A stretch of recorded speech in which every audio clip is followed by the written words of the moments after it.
Buenos días, queridos hermanos. Un placer estar con ustedes una vez más para compartir la palabra de nuestro Dios. Dios ha sido bueno con nosotros, nos ha dado una hermosa semana y hoy estamos listos para compartir en este primer día de la semana la palabra que el Señor ha puesto en nuestros corazones para compartir con ustedes. El título del mensaje que vamos a estar tratando hoy es la iglesia que el mundo necesita, la iglesia que el mundo necesita. Y el texto que hemos escogido para este mensaje está en Primera de Pedro, capítulo 3, versículos del 8 al 9. Antes vamos a poner este tiempo en las manos del Señor. Dios Todopoderoso, gracias le damos por la oportunidad que nos das de poder dirigirnos a nuestros hermanos y compartir tu palabra. Padre, que tu palabra no vuelva a ti vacía, sino, Padre, que dé fruto, Señor. Oramos por todas las personas que han de escuchar. Abre las puertas, Padre, para que muchas personas puedan escuchar estos mensajes y haya, Padre Celestial, tu palabra sea sembrada y haya, Padre, frutos de este mensaje, Padre. Guárdanos, haznos dignos, Señor, de predicar tu palabra. Purifica nuestros labios y úsanos, Padre, como instrumento tuyo. En el nombre de Jesús te lo pedimos y te damos las gracias. Amén. Como le dije, el título del mensaje, la iglesia que el mundo necesita. Y el texto está en Primera de Pedro capítulo 3, versículos 8 y 9, que vamos a leer. Primera de Pedro capítulo 3, versículos 8 y 9 nos dice: finalmente, sed todos de un mismo sentir, compasivos, amándoos fraternalmente, misericordiosos, amigables, no devolviendo mal por mal, ni maldición por maldición, sino por el contrario, bendiciendo, sabiendo que fuisteis llamados para que heredaseis la bendición.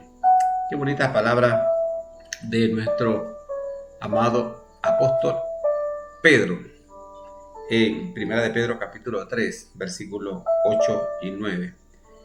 Y hoy vamos a tratar un tema dirigido a la iglesia, a nosotros que formamos parte del cuerpo de Cristo, nosotros que hemos abierto las puertas de nuestro corazón para que Jesús entre en nuestros corazones y que conformamos ese grupo de hermanos que conforman o que se llama la iglesia. Para ganar al mundo para Cristo, el mundo necesita ver una iglesia diferente, una iglesia transformada por el poder del Espíritu Santo, una iglesia que no actúe de la misma manera que actúan aquellos que no forman parte de la iglesia. La iglesia, el mundo necesita ver algo diferente a lo que cada día ve en el mundo o que cada día ve entre ellos. El mundo necesita ver en la iglesia algo diferente. Necesita ver una iglesia que se ama, que perdona y que se ocupa el uno del otro. El modernismo de hoy está quitando los principios básicos por los cuales Cristo constituyó su iglesia. Hay en algunos lugares que las iglesias ya no usan el término hermano entre ellos, porque según lo que dicen, ese es un término anticuado y mejor nos llamamos con nuestro nombre de pila. Pero la Biblia habla mucho acerca de la hermandad entre los miembros del cuerpo de Cristo. Hay muchas cosas que se está trayendo del modernismo mundano a la iglesia y que está destruyendo la armonía que debe existir en la iglesia, y el mundo no ve nada diferente entre lo que ellos hacen y lo que hace la iglesia. Y sabe, Cristo quiere que el mundo vea algo diferente en su iglesia, porque ella está en el mundo pero no es del mundo. Por eso debe distinguirse. La iglesia debe ser distinguida. Hoy hay más preocupación en ver un templo lleno de comodidades que invertir recursos en ayuda al necesitado. Hay más preocupación en invertir nuestros recursos muchas veces en las necesidades válidas de la iglesia local que ayudar a un misionero que en lejanas tierras trata de esparcir el evangelio. La iglesia que el mundo necesita es aquella que se ama, o la iglesia que el mundo necesita ver es aquella iglesia que se ama, que se perdona y que expresa el amor permanente por las almas que vagan sin Cristo, y que al igual que los miembros de la iglesia necesitan conocer a un Salvador, así como usted y yo una vez necesitamos venir a los pies de Cristo. Alguien tuvo misericordia de nosotros y nos habló. El mundo necesita ver a esa iglesia que viva el evangelio, que hable el evangelio y que comparta el evangelio. Es por esto que el apóstol Pablo expresa en estos versículos dando una salutación final, porque nos dice en el versículo 8, finalmente sed todos de un mismo sentir. El apóstol Pedro expresa en el pasaje que nos ocupa algunas características que deben distinguir a la iglesia de hoy. Y vamos a compartir con ustedes estas características. El creyente en Cristo es transformado para dejar su personalidad pasada y adquirir una nueva forma de vivir. Hay mucha gente que viene a los pies de Cristo, pero le cuesta mucho dejar las prácticas del pasado. No quieren dejar su carácter. Algunos piensan que, cuando estaban en el mundo eran bravos, eran gente que se paraban en una discusión y todo el mundo se callaba. No quieren perder ese carácter, o no quieren perder la manera de intervenir en una discusión. La Biblia dice que cuando nosotros venimos a Cristo, todas las cosas son hechas nuevas. He aquí, todas las cosas son hechas nuevas. Las cosas viejas pasaron. He aquí, todas las cosas son hechas nuevas. Eso tiene que ver con todos los aspectos de nuestra vida. Y el mundo quiere ver eso del cristiano. Hoy día hay muchas iglesias en las cuales no hay distinción. No se sabe si es una iglesia evangélica o una iglesia que honra al Señor o qué hace, porque el mundo no encuentra distinción en ella. La iglesia tiene que distinguirse del mundo. Quiero compartir con ustedes algunos aspectos que el apóstol Pedro nos dice que son importantes o son necesarios en la iglesia de hoy. El creyente en Cristo es transformado para dejar su personalidad pasada y adquirir una nueva forma de vivir. ¿Qué debe sacar el creyente de su vida una vez que viene a los pies de Cristo? Efesios capítulo 4, versículo 31, nos dice la palabra del Señor. Efesios capítulo 4, el versículo 31. Quítese de vosotros toda amargura, enojo, ira, gritería y maledicencia y toda malicia. El creyente debe sacar de sus vidas todas estas cosas que le ataban cuando estaba en el mundo, o que quizás eran parte de su personalidad cuando estaba en el mundo. Yo conozco a muchas personas que para ser escuchados y aún dentro de la iglesia van elevando su voz. Y cuando las personas no le dejan hablar, elevan mucho más la voz. Y hay una frase que usan siempre: un momento, por favor, mientras elevan su voz. Y el apóstol aquí nos está diciendo que nosotros debemos dejar esa práctica. Y me imagino que esa práctica era común en la iglesia de los Efesios en aquella época, en la iglesia de Efeso. Y por eso el apóstol Pablo, aquí escribiendo a los Efesios, les dice: quítese de vosotros toda amargura, enojo, ira, gritería y maledicencia y toda malicia. Esas características eran del viejo hombre, pero no deben ser del nuevo hombre que ha conocido a Jesús y que ha sido redimido por su sangre preciosa. El creyente debe sacar de su vida todo lo que le influía en la vida pasada y que le llevaba a pecar y a no hacer la voluntad del Señor. La vida pasada del creyente debe ser reemplazada por aquellas cosas buenas que Dios ha dispuesto y que el Señor, de una u otra manera, por medio del estudio de la palabra, por medio de la instrucción bíblica, va trayendo a nuestras vidas, si le damos la oportunidad de hacerlo. Porque hay mucha gente que viene a los pies de Cristo, pero pone una barrera para no dejar pasar nada más por esa barrera. Y por ejemplo, no son muy misericordiosos, no han dejado todavía la gritería, todavía tratan de sacar ventajas sobre otros, no son humildes, no quieren dejarse transformar en algunas ocasiones. Y Dios lo que quiere es transformarnos para su honra y para su gloria, para que nosotros seamos nuevas criaturas, para que nosotros podamos decir que nuestra vida real ha cambiado, que hemos nacido de nuevo. Hay muchos creyentes que, a pesar de transitar por muchos años en los caminos del Señor, no están dispuestos a permitir que Cristo transforme su carácter. El carácter del viejo hombre aún domina su espíritu. De esa manera no le damos lugar al Espíritu Santo que transforme nuestras vidas. ¿Sabe? Tenemos que ser sensibles a la voz de Dios ahora que somos creyentes, porque el mundo necesita ver un cambio en la vida del creyente, en la vida de aquella persona que conoce a Jesús. ¿Para qué? Para que por medio del testimonio el mundo pueda ser transformado.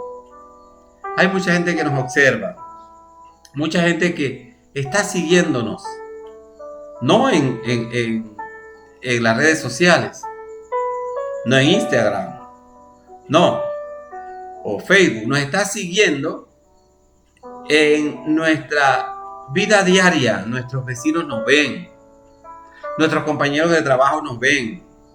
Ellos quieren en algunas ocasiones ver algo diferente en nuestro comportamiento cuando somos sometidos a pruebas, cuando hay una discusión en el trabajo. Ellos quieren ver algo diferente en el creyente y algunas veces se decepcionan porque el creyente, al igual que cualquier otro ser mortal, se comporta. No hay diferencia en él. Y la Biblia dice que Dios no quiere que el creyente actúe de esa manera. Por eso el apóstol Pedro nos trae las palabras con mucha sabiduría. Esta palabra en los versículos 8 y 9 de Primera de Pedro capítulo 3. El apóstol enumera en este versículo, en el versículo 8, 5 características que hablan claramente al mundo, que estamos en el mundo, pero que no somos del mundo. Parecieron un trabalengua, ¿verdad? 5 características que hablan al mundo, que estamos en el mundo, pero que no somos del mundo. Y el cristiano debe hacer esa distinción en su vida. Debe estar dispuesto a distinguirse como un verdadero creyente en Cristo. Qué maravilloso, qué bueno es ver algo diferente en la vida de la iglesia.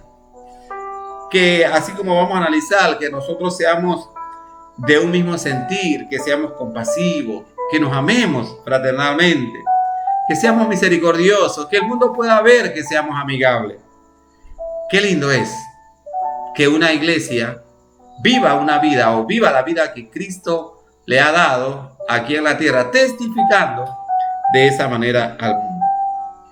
Como le dije, el apóstol enumera 5 características que vamos a analizar. En primer lugar, en la número 1 nos dice: sed todos de un mismo sentir. En el versículo 8 finalmente, sed todos de un mismo sentir. Habla de la unidad del cuerpo de Cristo, del establecimiento del trabajo cristiano, apoyado por los ministerios de la iglesia. En Efesios capítulo 4, el versículo 3, allí muy pegadito de la carta que estamos, o que nos sirve como base para este texto, pegadito por ahí cerca de Pedro, en Efesios capítulo 4, el versículo 3, nos dice la palabra del Señor: solícitos en guardar la unidad del Espíritu en el vínculo de la paz. Solícito en guardar la unidad. ¿Sabe? Algunas veces a las iglesias llegan las divisiones, pero no, esa no es la voluntad de Dios. Y no es lo que nosotros como creyentes debemos presentar al mundo. Nosotros debemos presentar al mundo una iglesia unida, una iglesia que tenga todo en común. Cuando nosotros leemos acerca de la primera iglesia, la iglesia primitiva, allá en el Hecho de los Apóstoles, nos dice las Sagradas Escrituras que ellos tenían todo en común. En aquella ocasión vendían sus propiedades y las repartían entre ellos, llevaban el dinero para repartirse entre los miembros de la iglesia. Tenían todo en común. Y el apóstol Pedro nos dice que debemos todos ser de un mismo sentir. Cada ministerio de la iglesia debe recibir el apoyo de todos los ministerios o de todos los otros ministerios que hay en la iglesia al anunciar o cuando ellos anuncian un trabajo que ayuda al crecimiento de la iglesia. ¿Sabe? Dentro de nuestra iglesia hay 5 ministerios. Trabajamos con 5 ministerios. Y en algunas ocasiones pareciera que cada ministerio tiene un trabajo individual que hacer. Pero no debe ser así. Yo no debo elevar mi ministerio de proclamación sobre los demás y quedarme solo en el ministerio de proclamación. No, cuando proclamación anuncia que vamos a evangelizar dentro de la comunidad, todos los ministerios deben estar allí para ayudar. Lo mismo pasa cuando el ministerio de adoración anuncia un culto especial de adoración o anuncia un trabajo especial para hacer crecer ese ministerio dentro de la iglesia. Todos los demás ministerios deben apoyar, porque somos un cuerpo en Cristo. Estamos unidos en el amor del Señor. Lo segundo, aparte de ser todos de un mismo sentir, nos dice el apóstol Pedro que debemos ser compasivos. Compasivos. Una definición general de compasión es empatía y preocupación por el sufrimiento de los demás. La iglesia está llamada para consolar, pero no solo de palabras, sino de hecho. Y la iglesia somos todos. Porque algunas veces cuando decimos la iglesia tiene que ser compasivo con un hermano que está necesitado, nosotros esperamos que la iglesia se reúna en una sesión de negocio y pueda apartar un presupuesto para ayudar al hermano. No. Cada uno de nosotros como iglesia estamos llamados a resolver los problemas de nuestros hermanos. Sí, podemos hacerlo. No tenemos que esperar que la iglesia se reúna para poder aprobar una bolsa de comida para un hermano, cuando nosotros podemos hacerlo y sabemos que el hermano está pasando una necesidad. Si Dios me ha dado para ayudarle, como iglesia, yo debo estar dispuesto a hacerlo, ayudar a mi hermano o a una persona que tal vez no sea miembro de la iglesia, pero que tenga una necesidad. Debo ser compasivo. Hay mucha gente que gana mucho dinero, pero no lo comparten con nadie. Algunos dicen, bueno, a mí me costó mucho tener el puesto que tengo. Estudié bastante, me acosté tarde muchas noches, me levanté temprano muchas noches para obtener la carrera que tengo y por eso me doy los lujos que tengo. Pero sabe, todo lo que nosotros tenemos es de Dios y Él nos lo ha dado por su misericordia, por su gracia, para que podamos nosotros hacer buen uso de todo lo que ha puesto en nuestras manos. Y ese buen uso incluye que nosotros podamos compartir con el necesitado, con aquel que necesita. Por la misericordia del Señor, nosotros estamos en la posición que estamos. Quizás tenemos un trabajo bien remunerado, tenemos una linda casa, tenemos un auto que nos lleva cada día, tenemos nuestros hijos, algunos en escuelas privadas. Estamos bien, pero eso es por la misericordia del Señor. Hay muchas personas que no tienen la misma o no viven la misma situación que nosotros. La iglesia debe estar dispuesto a ayudarle. ¿Y quién es la iglesia? Soy yo, eres tú.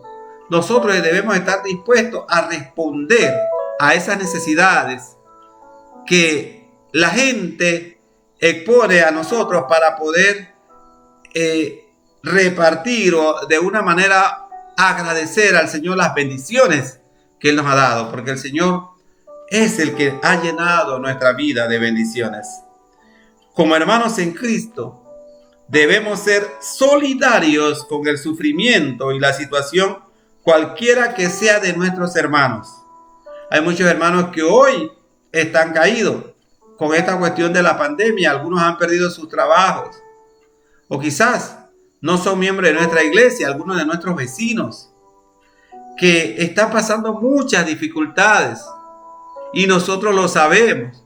¿Y sabe qué hacemos algunas veces? Le decimos, hermano, voy a orar por ti, para que el Señor abra la puerta.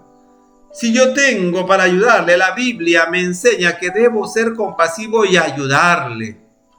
Si yo sé que una familia está pasando muchas necesidades y el Señor me ha provisto a mí de un buen supermercado y quizás me queda algo después de hacer mi supermercado, ¿por qué no ayudar a ese vecino, a esa familia, cada vez que yo voy al supermercado para que ellos también tengan una ayuda? Qué grato es que en los momentos de dificultades alguien nos tienda la mano. Y sabe, como cristiano, el mundo necesita ver que los cristianos hagan eso, que los cristianos extiendan la mano a aquel que menos tiene, que sean generosos, como nos dice la palabra, que sean compasivos. ¿Sabe? El dolor de nuestro hermano debe movernos a buscar su alivio y él debe encontrar consuelo en su iglesia a la cual pertenece. Algunas veces yo le digo a mis hermanos, cuando hay alguna necesidad, por favor, no callen su necesidad. Tráigalo a la iglesia. Hay muchos de nosotros que somos muy orgullosos y no estamos dispuestos en algunas ocasiones a decir, hermano, mire, me quedé sin empleo, mi familia está pasando mucha necesidad, ¿me puede ayudar la iglesia en algo? Y algunos quizás no lo dicen porque tal vez nosotros mismos hemos visto la necesidad y no hemos levantado un dedo para ayudar. Si vemos la necesidad, es la oportunidad que Dios nos da para poder ayudar si estamos en capacidad de hacerlo. Yo conozco muchos hermanos que no ganan mucho dinero, tienen apenas lo suficiente para sostener su familia, pero cuando se enteran de una necesidad de un hermano, si ellos no pueden ayudar, ellos buscan la manera para que la necesidad de ese hermano sea suplido. Qué lindo es esto, qué bonito, porque de esa manera son utilizados para bendecir a otros, aunque quizá la bendición llegue a través de otros. La Biblia quiere que la iglesia, el mundo vea que la iglesia es misericordiosa. La otra enseñanza que el apóstol nos da, o la otra característica que debe adornar la vida de la iglesia y la vida del cristiano, nos dice el versículo 8, finalmente, sé todos de un mismo sentir, compasivos, amándoos fraternalmente, amándoos como verdaderos hermanos. Voy a describirle un artículo que encontré cuando me estaba preparando para este mensaje en una de las páginas de internet. Un artículo que algunos hermanos que hablaban acerca del amor fraternal publicaron en su sitio. Nos dice lo siguiente: en octubre de 1995 ocurrió un caso médico asombroso y conmovedor que cambiaría los conceptos del cuidado neonatal de los Estados Unidos y de otros países. Es la historia de las gemelas Kitty y Bridget Jackson, que nacieron prematuramente 12 semanas antes de lo previsto. La historia llegó a ser conocida como el abrazo del rescate, debido a que una de las niñas, al borde de la muerte, presentaba serias complicaciones cardíacas y respiratorias. Comenzó a mejorar tan pronto como su hermana fue puesta junto a ella en la misma incubadora y ésta la abrazó. Hasta ese entonces, el protocolo médico en los Estados Unidos exigía que ambas fueran puestas en incubadoras diferentes para evitar el contagio de alguna posible infección. Este suceso ilustra muy bien el gran tema del amor fraternal. En Romanos capítulo 12, el versículo 10, la palabra del Señor nos dice lo siguiente. Romanos 12, versículo 10. Amaos los unos a los otros con amor fraternal. Amaos los unos a los otros con amor fraternal. En cuanto a honra, prefiriéndoos los unos a los otros. Hay mucha gente que viene a la iglesia, acepta a Jesús como Salvador, pero sus amigos siguen siendo los amigos del mundo. Poca relación tienen con sus hermanos en Cristo. La Biblia nos aconseja amarnos como hermanos en Cristo y preferirnos como hermanos en Cristo. Usted debe buscar la amistad de otro cristiano. Usted debe buscar gozarse con la amistad de su hermano. Esto es amarse fraternalmente. Amarse fraternalmente. En el diccionario castellano, fraternal significa propio de hermanos. Y de hecho, la palabra griega que se traduce amor fraternal en nuestras Biblias es el vocablo Filadelfia, que es la palabra para ese sentimiento de afecto y confianza que es propio entre hermanos de sangre. Y saben, nosotros cuando venimos a Cristo debemos amarnos mucho más allá que los hermanos de sangre. La mayoría de nosotros cuenta con un amigo y algunas veces ese amigo no es creyente. No es creyente. Es un amigo por el cual hemos estado orando, que quizás conocíamos antes de venir a Jesús, pero que se comporta con nosotros con un amor fraternal. Ese es el amigo que cuando nosotros tenemos una dificultad, no tenemos ningún cuidado para decirle, ayúdame a resolver esta dificultad. Cuando estamos llegando al final de la quincena y nos falta para el combustible, sin ninguna preocupación le llamamos y le decimos, oye, me faltan $20 para terminar la quincena. Es ese amigo que le tenemos confianza. La Biblia dice que nosotros debemos amarnos fraternalmente, tener confianza con nuestros hermanos en Cristo, preferir a nuestros hermanos en Cristo. Por supuesto que si usted tiene un amigo que no es creyente, ore, siga orando por él, siga amándole. Yo tengo algunos amigos que no son creyentes, pero que de ninguna manera tratan de llevarme al mundo. Al contrario, en algunas ocasiones piden oración en medio de sus dificultades. Tienen aún su corazón cerrado al evangelio, pero están dispuestos a ser amigos de un creyente. Y mientras esto suceda, hay esperanza. Pero los hermanos en Cristo, nosotros que somos hermanos en Cristo, debemos amarnos fraternalmente. Y amarse fraternalmente significa preocuparse por el hermano. Preocuparse por el hermano. El término evoca entonces a la unión entre dos o más personas mediante un fuerte vínculo afectivo. El amor fraternal incluye profundos sentimientos como cariño, respeto, confianza, unidad, estima, compasión, lealtad, y esas características deben adornar a la iglesia de hoy. El mundo quiere ver esas características en la iglesia de hoy.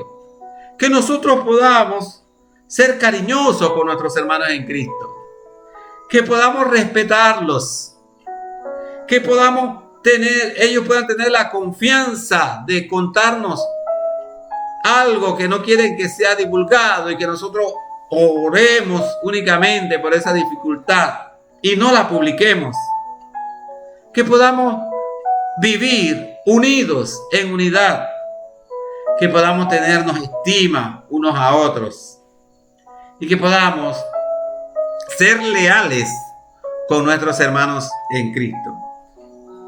Seguidamente, la cuarta característica que debe adornar la vida del creyente nos dice que debemos ser misericordiosos. Finalmente, ser todos de un mismo sentir, nos dice el versículo 8 de primera de Pedro 3. Finalmente, ser todos de un mismo sentir, compasivos, amándoos fraternalmente, misericordiosos. Hay muchos hermanos que tienen muchos años de estar en los caminos del Señor, pero siguen siendo intratables. Algunas veces no se les puede llegar muy cerca. Tienen una barrera que les impide que otros sean amigos y que a ellos también les impide ser misericordiosos.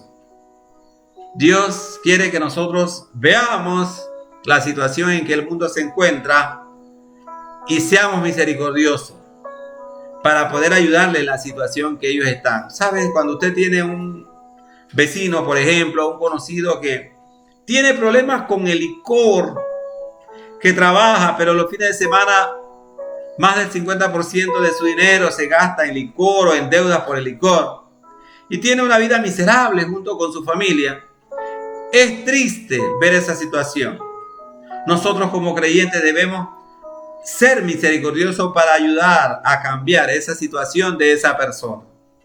Orando por ellos, si le hemos hablado y aún no aceptan a Jesús ni se acercan a Él, orando de todo corazón para que el Espíritu Santo transforme su vida, para que Jesús los traiga al Evangelio.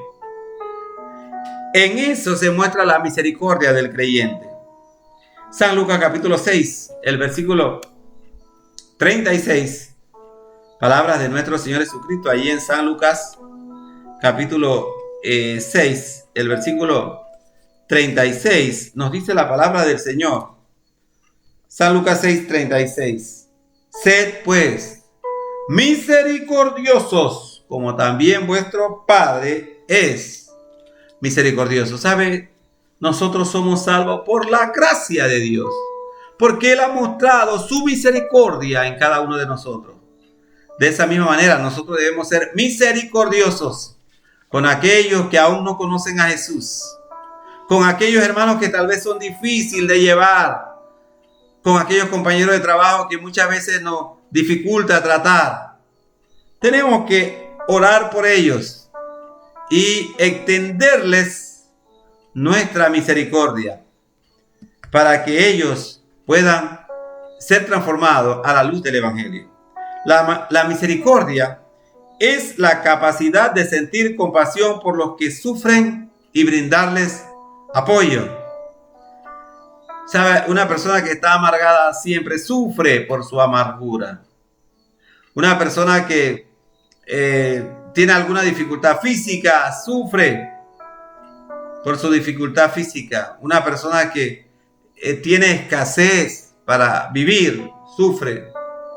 Una persona que no ha conocido a Jesús y que vive asediada por la dificultad de un vicio que no puede dejar, sufre y su familia sufre. Nosotros debemos extender esa mano misericordiosa a ellos.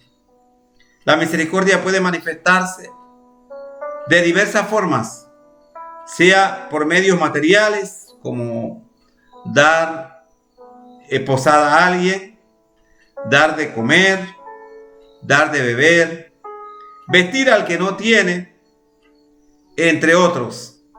Y por medios espirituales, por ejemplo, enseñar, dar buenos consejos, consolar al que está triste, rogar a Dios por el bienestar de nuestro semejante, de nuestro prójimo, de la gente que nos rodea.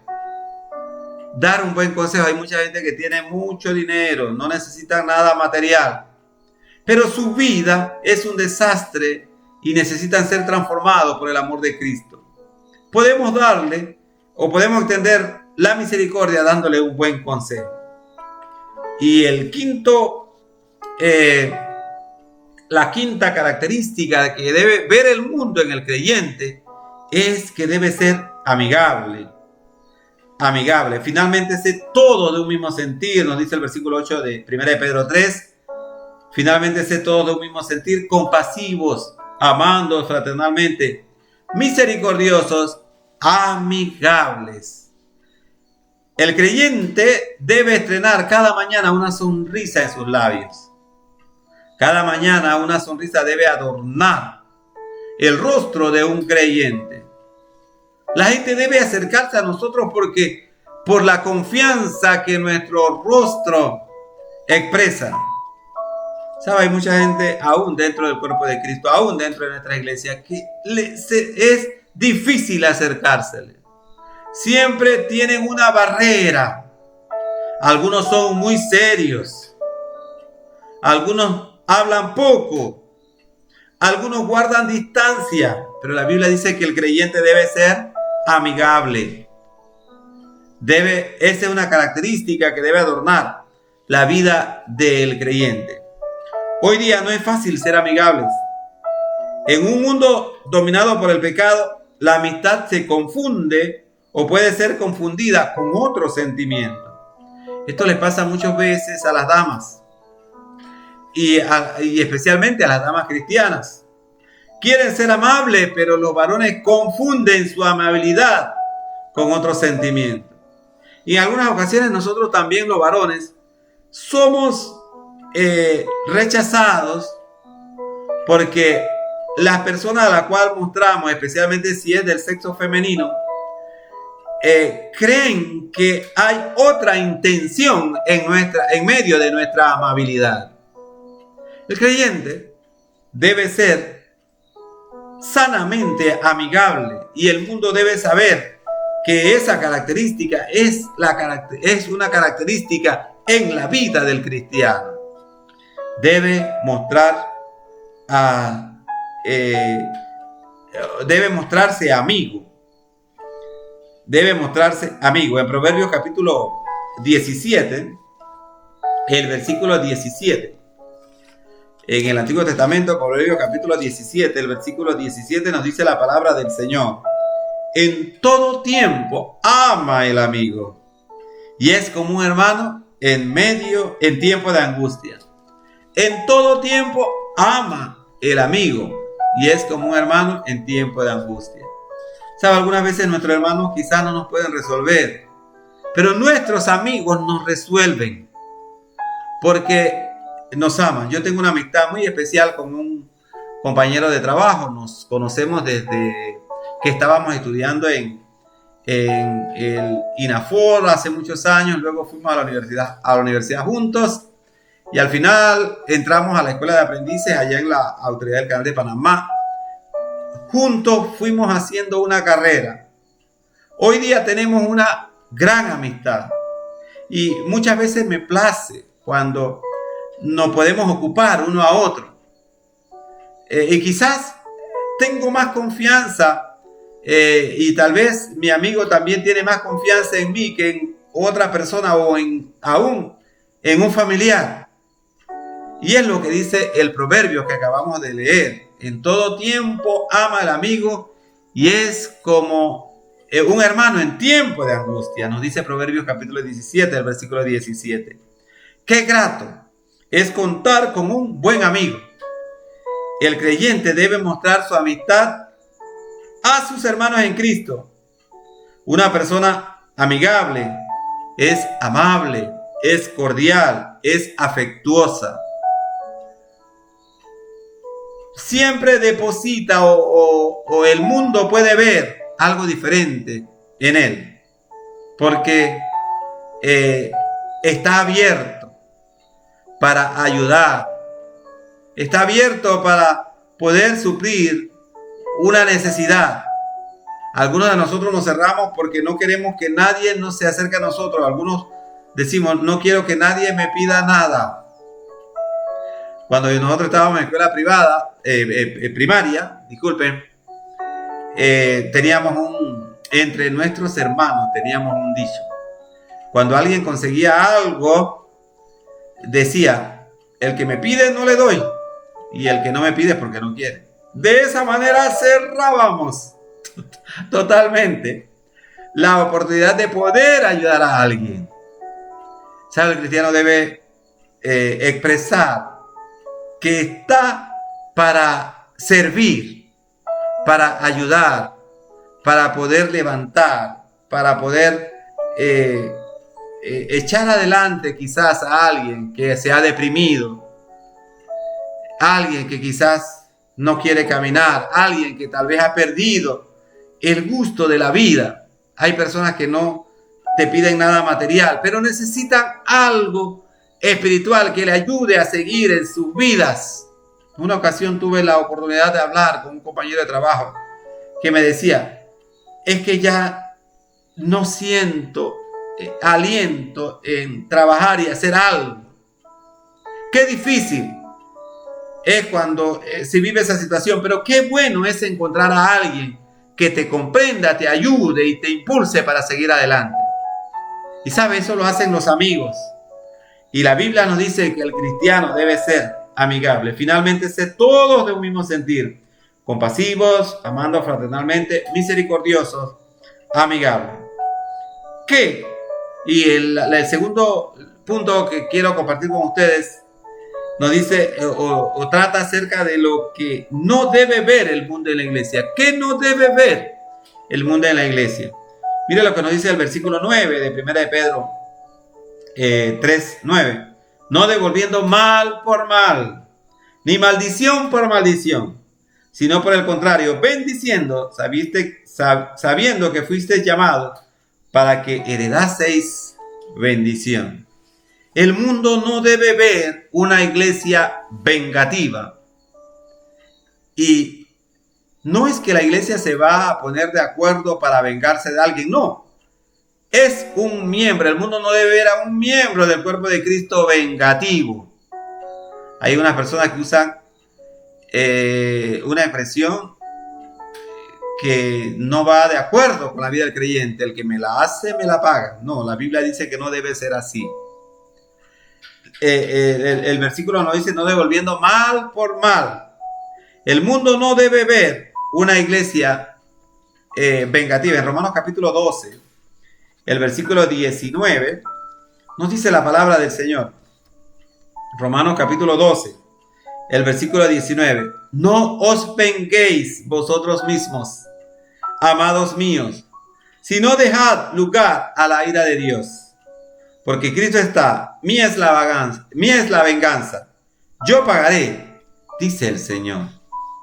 Nosotros no debemos, o el mundo no debe ver un creyente vengativo. ¿Sabe? De repente el vecino se confundió, alguien le puso la basura en la puerta de su casa, él se confundió y pensó que éramos nosotros, y vino y puso la basura en la puerta de la casa nuestra. El creyente no debe responder de la misma manera.